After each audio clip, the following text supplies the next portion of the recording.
Hello everyone and welcome back to Let's Play The Legend of Zelda: A Link to the Past. In the last part we got here to the Eastern Pallesen, now we're gonna check this place out. We'll immediately start off with new enemies, Popos. They just walk all over the place and you just slice them. They're a pretty good source of rupees though. In this room, these balls try to hit you and they're one column per tile really, or one tile per column. Occasionally we'll shoot at a giant one which takes up both rows, columns though, so watch out for that. In fact, I think in a second you'll be able to see one pass by when that thing's back on the right of the screen. First chest in the dungeon contains 100 rupees.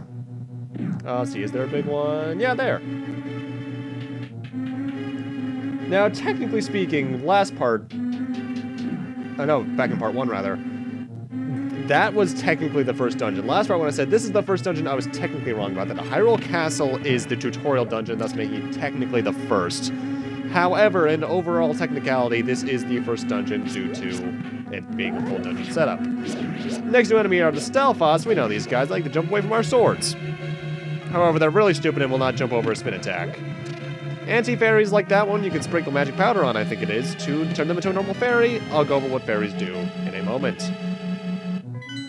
Now, first off, here's the map. It's 2 floors, so it's shorter floor-wise than the first dungeon, or Hyrule Castle, but there's a lot more rooms to it. By the way, I absolutely love this song. The first couple dungeons in the game use this song, known as the Sanctuary Dungeon, and I absolutely love this track.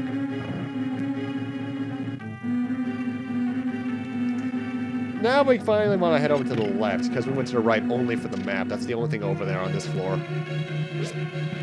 And we're greeted with more undead skeletons who really shouldn't be moving, but since it's an RPG, I'll give it leeway. Considering in real life, they would need muscles to move.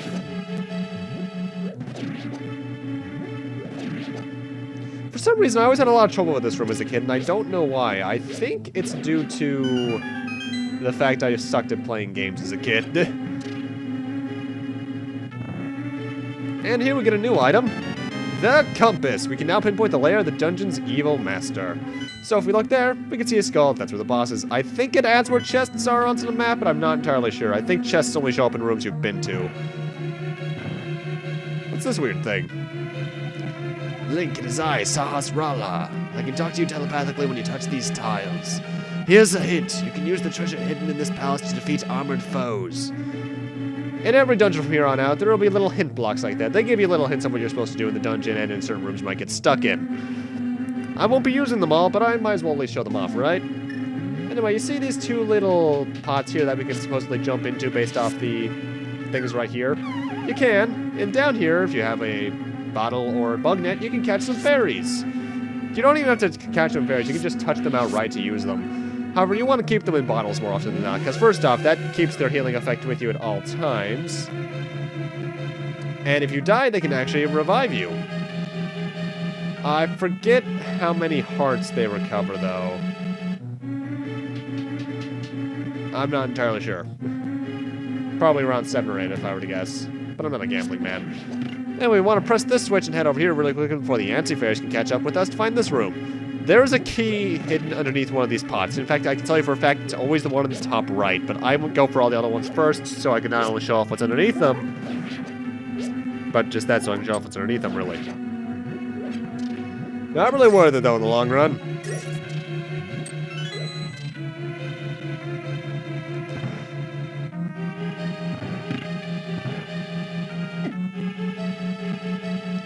Next up is this room again.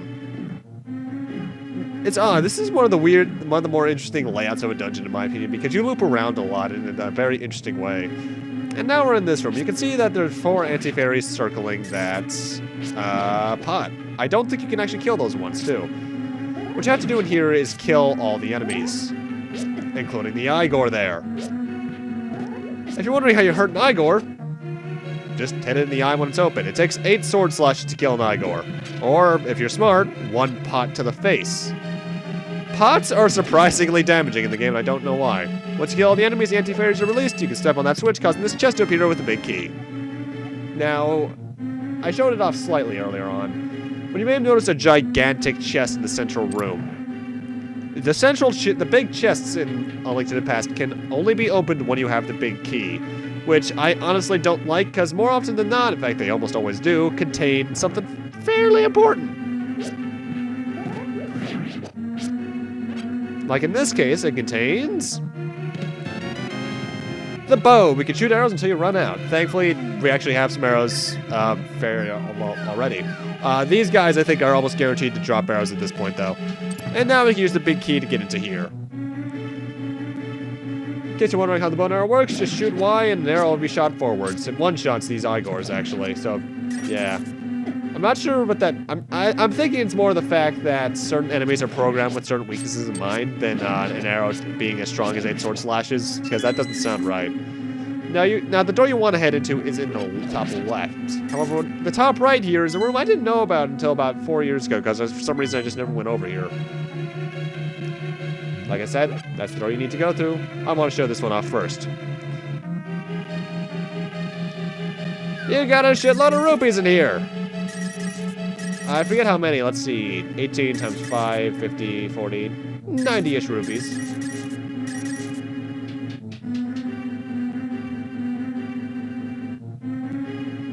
So yeah, that was pretty worthless in the long run, wasn't it? Well, 90 rupees is 90 rupees, and I like having more money in games. I'm fine the way I am in real life. Left this spot for the switch to go through the door. Now, this room's kind of tricky. There are 4 switches, one underneath the Igores, each of the 3 Igores, and then one to the left. However, 3 of them don't work, and the one you want to step on is the one on the bottom. I don't know why they just put these fake switches here, because it's kind of pointless in the long run, but oh well.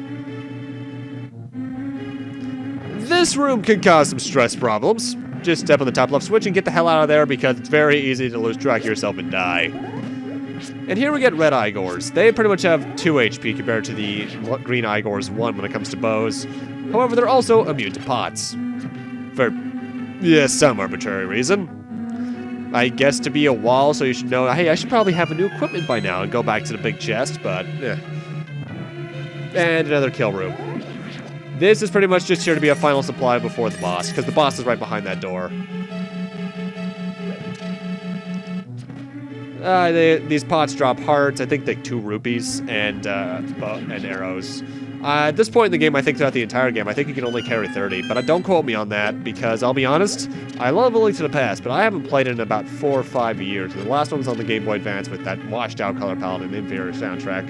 Either way, time for the boss fight against 6 Armos Knights. These guys take 16 sword hits each, or 3 bows, 3 arrows to the face. And they go through a variety of patterns to start off with. This is particularly an easy one because all I have to do is stand below one and then just shoot arrows in its face and it'll die. However, the real boss fight starts when there's only 1 left. Which, I'll admit, I treat this very poorly. The one guy tries to step on you. However, I think even when he's in midair, you can hit him with an arrow. Don't quote me on that, but if I recall as much.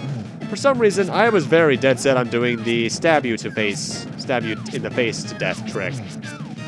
Which, isn't really worth it in the long while. In fact, speedrunners are probably looking at me with shame. And I am too. And for beating the boss fight, you get a heart container, as the other games have done. You can actually spin attack into this thing to somehow collect it a bit faster. I think it's because the spin attack actually extends your sprite ever so slightly.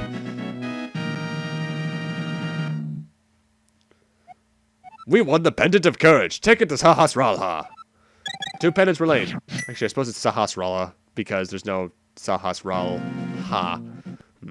Either way, I'm cutting back to this place. Oh, you got the Pendant of Courage. Now I'll tell you more of the legend. 3 or 4 generations ago, an order of knights protected the royalty of Hylia. These knights of Hyrule were also guardians of the Pendants of Courage. Unfortunately, most of them were destroyed in the great war against evil that took place when the 7 wise men created their seal. Among the descendants of the Knights of Hyrule, a hero must appear. I see. Link, I believe in you. You should get the remaining pendants and carry this with you. This is a treasure passed down down by the families of the wise men. I want you to have it. We get the Pegasus boots. Now we can execute a devastating dash attack. Hold the A button for a short time. A helpful item is hidden on the cave of the east side of Lake Hylia. Get it. And that's how you dash. You can actually use this to break down certain bombable walls, certain ones, like the one in Sahasrara's house. In fact, pretty much the rule of thumb is, if it's a bombable wall in a dungeon or an indoors area, you can generally take it down with a dash, but don't try it on every single one because some of them aren't susceptible to it. And I have to admit, the one thing about the Pegasus boots that's kind of annoying is the fact that you have to reset your direction whenever you want to go a new one. First off, I'm cutting back to this area of Kakariko Village because I want to head into this room. This is the library. As you can see, there's a book up there. Since we have the Pegasus boots, we can knock it down and get it. We found the Book of Medora. You can use it to read the ancient language of the Hylia. Take note, Noah, this is how you get it early. For background knowledge, my friend Noah was trying to do an LP of this, and he didn't get this for about 2 parts because he didn't know how to get it, or where it was, even. Sorry, Noah. Anyway, as I was saying, BS Zelda is a game that came out for the Satellaview for the Super Nintendo in Japan. I'd recommend you look that up via Clan of the Grey Wolf's retrospective on it. Really interesting thing. Pretty much it was the early days of DLC and streamable games. But in one of them, BS Zelda, the Ancient Stone Tablets, there was a upgrade to the Pegasus boots that I think came with it automatically where you could change your direction while still dashing, and I liked that. I liked that a lot. Oh well. Either way, knock down this thing with the Pegasus boots, and we find a chest containing Piece of Heart number 5. And now I'm going to jump cut all the way back to Link's house. You should hopefully know where this is. Also, for some reason, it plays the Kakariko Village theme in his house. Now, if it's not obvious enough by the giant blue thing on the map, Lake Hylia is to the southeast, so we're going to head over there since Sahasrara told us to. But first, let's slightly sidetrack ourselves. I can technically get this actually next part, but I wanted to get it now. These are the swamp ruins. Keep this place in mind for much later. You can actually enter this place and push these blocks. Sadly, though, you can't progress farther in and get this treasure chest of bombs at the same time. So I had to exit and enter. Which obviously didn't show. And head farther in. And we want to pull the switch on the right. Pulling the switch on the left, if I recall, causes ropes to spawn. Ropes being the snakes. Also, for some reason, it's only now reminding me of this. When you push a block, the sound effect it makes reminds me a lot of getting launched out of a barrel in Donkey Kong Country.